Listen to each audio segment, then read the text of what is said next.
Welcome back to the deep dive. One of the things we get asked about a lot is Amazon EC2. Yeah, it's one of those topics that can seem pretty daunting when you're first starting out with AWS. Totally. I mean, just trying to wrap your head around all those different instance types and purchasing options can be a bit overwhelming. Absolutely.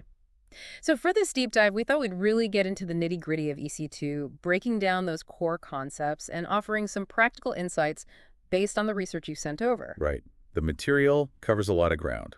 We're talking instance types, families, those kind of cryptic names, and then how to actually pay for those instances, from on-demand to reserved instances, even those saving plans. We're also going to explore those different tenancy models, who else might be sharing your physical server, if anyone, and then EBS volumes for persistent storage, encryption for keeping your data safe, and those all-important key pairs for secure access. And to make it all come together, we even have a lab exercise that walks through actually launching an instance, setting up a basic web server, and publishing a page. So the goal today is to demystify EC2, helping you understand the fundamental concepts and how they all fit together.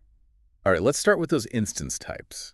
When you first look at that list of EC2 instance types with names like M7G, C5N.X large, it's a lot to take in. It really is, but there's actually a logic to that naming convention. Right, like I get that the letters and numbers mean something, but what exactly? So the first part, usually a letter or a combination of letters, that tells you the instance family. Okay, so instance family, like different categories of servers optimized for different types of work. Precisely. Think of it like car models. You've got your sedans, your trucks, your sports cars, each designed for a different purpose. I like that analogy.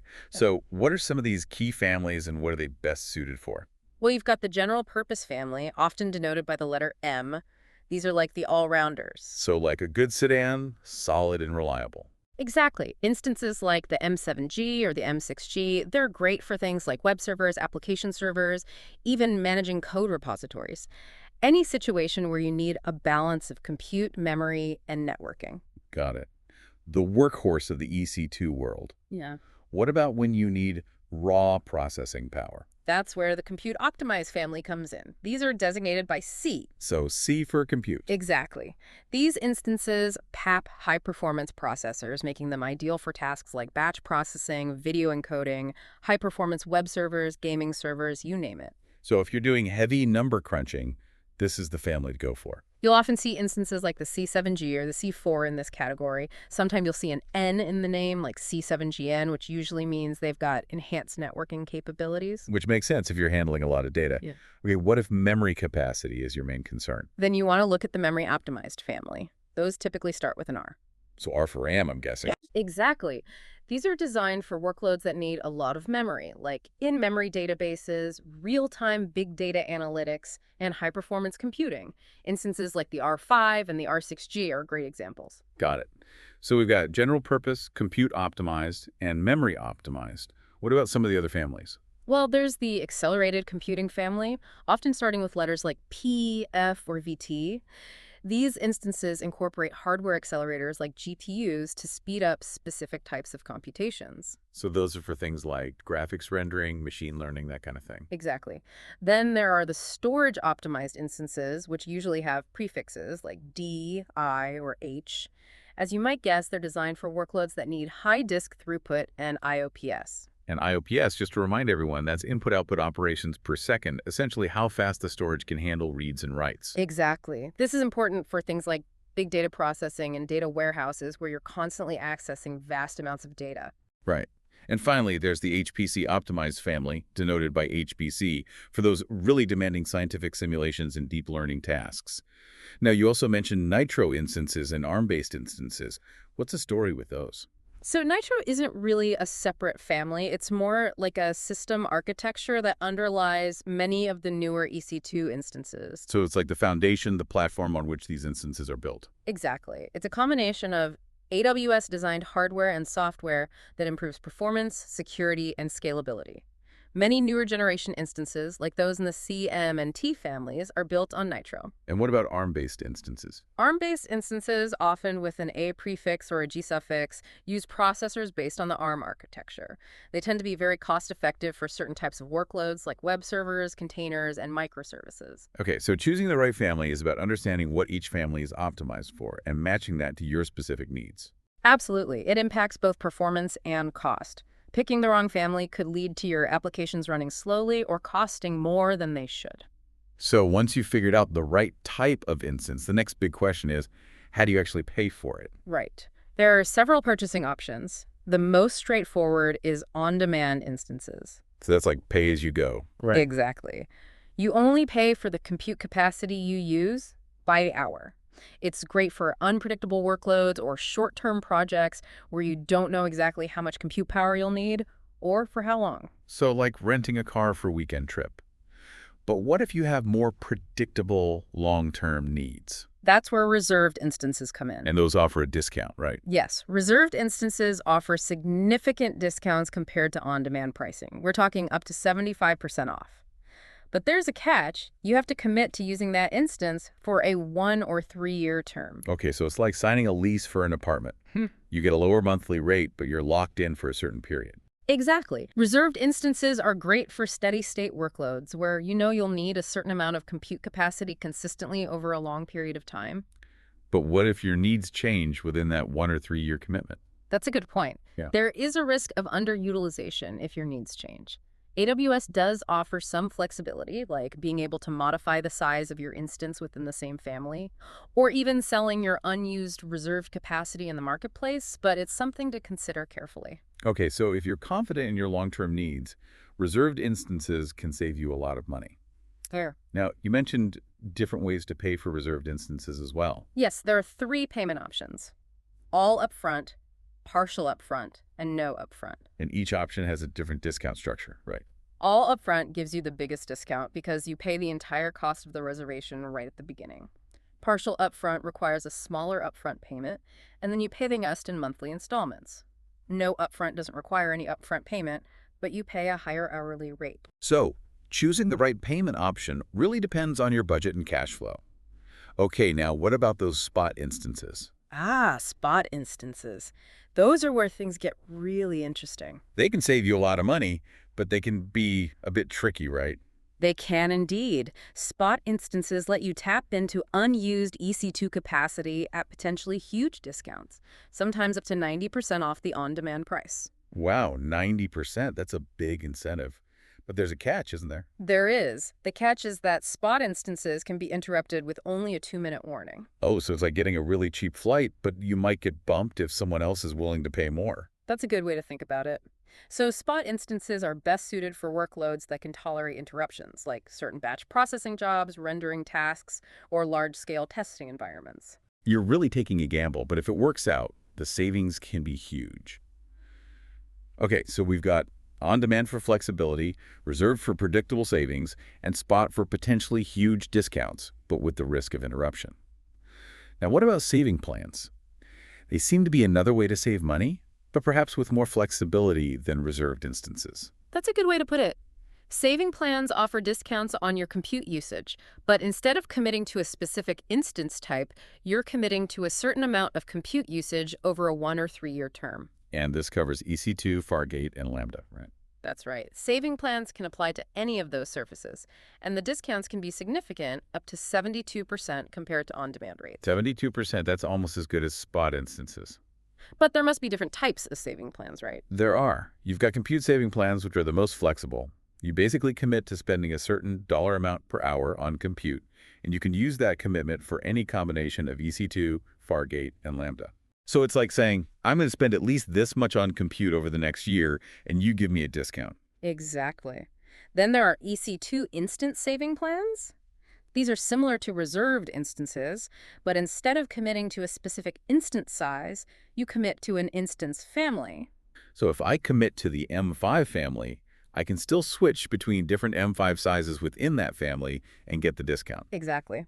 And there are also SageMaker saving plans for those using AWS's machine learning platform. So compute saving plans are all about the dollar commitment, while EC2 instance saving plans are about the instance family commitment.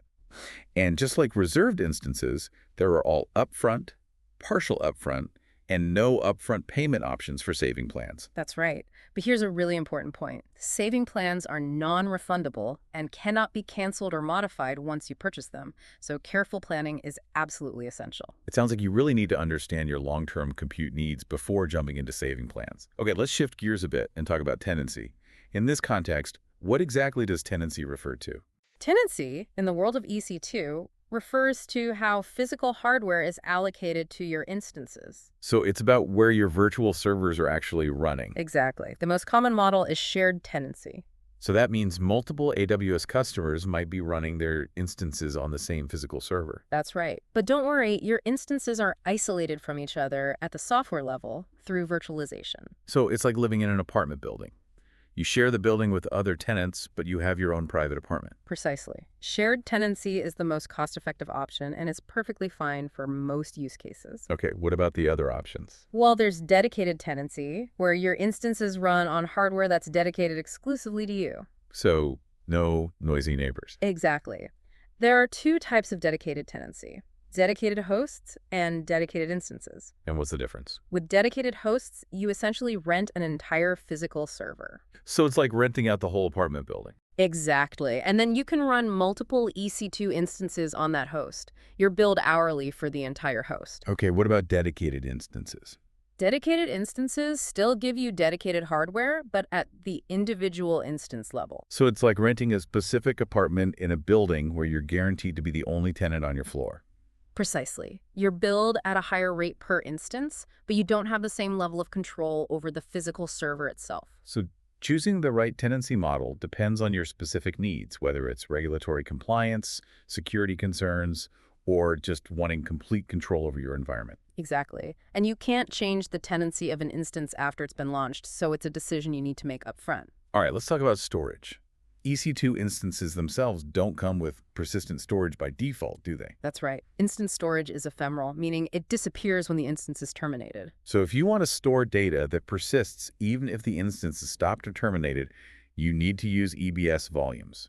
Exactly.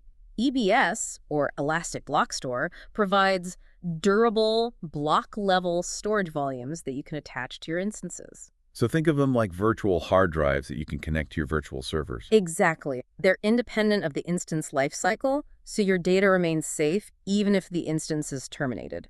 And these EBS volumes are pretty flexible, right? They are. You can resize them, modify their performance characteristics, even change the volume type on the fly. That's pretty impressive. You can also attach multiple EBS volumes to a single instance, right? Absolutely. You can have a separate volume for your operating system, another for your database, and so on. Okay, now let's talk about security. How do we protect the data on these EBS volumes? EBS encryption is the answer.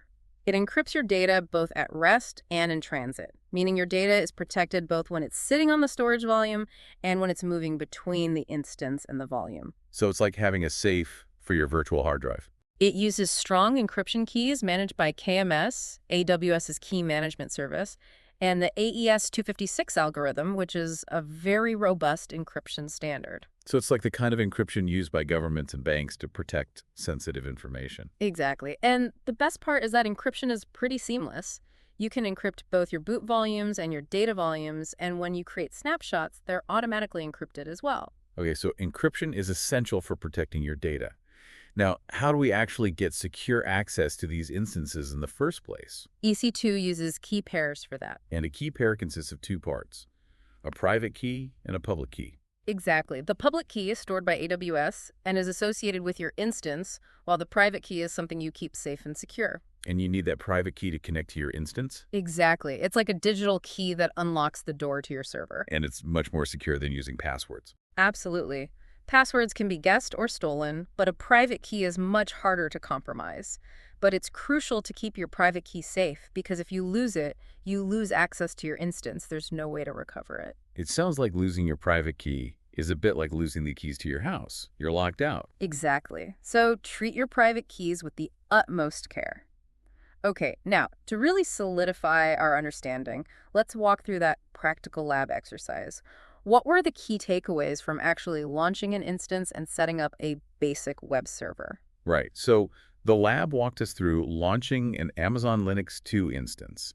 That's a popular Linux distribution that's often eligible for the free tier. Yes.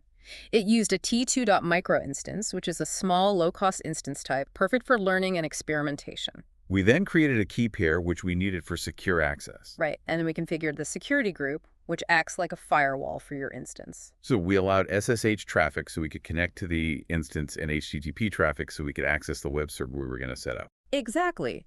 We also associated a public IP address with the instance so it could be reached from the internet. Then we connected to the instance using EC2 Instance Connect, which is a handy browser-based SSH client. Once connected, we installed and started an Apache web server using some basic Linux commands. And then, the moment of truth, we created a simple web page and accessed it through a web browser using the instance's public IP address. It was amazing to see how all those pieces fit together. We went from a blank instance to a live web server in a matter of minutes. And of course, the lab emphasized the importance of cleaning up our resources, terminating the instance when we were done to avoid incurring unnecessary charges. Absolutely. It's a good habit to get into, especially when you're learning and experimenting. Well, I think we've done a pretty thorough job of unpacking Amazon EC2. We've covered everything from those sometimes confusing instance types to purchasing options, tenancy models, storage, security, and even got our hands dirty with a practical lab exercise. I think so too. Hopefully this deep dive has given you a much clearer understanding of what EC2 is all about and how you can use it to deploy and manage your applications in the cloud. I would say that you now have the foundation to confidently navigate the world of virtual machines on AWS. Absolutely. You can explore different instance families, experiment with different purchasing options, and even try out some of the more advanced features. So as we wrap up, think about what specific applications or projects you might want to deploy on EC2. The possibilities are endless. And don't hesitate to reach out if you have any questions. Until next time, happy cloud computing.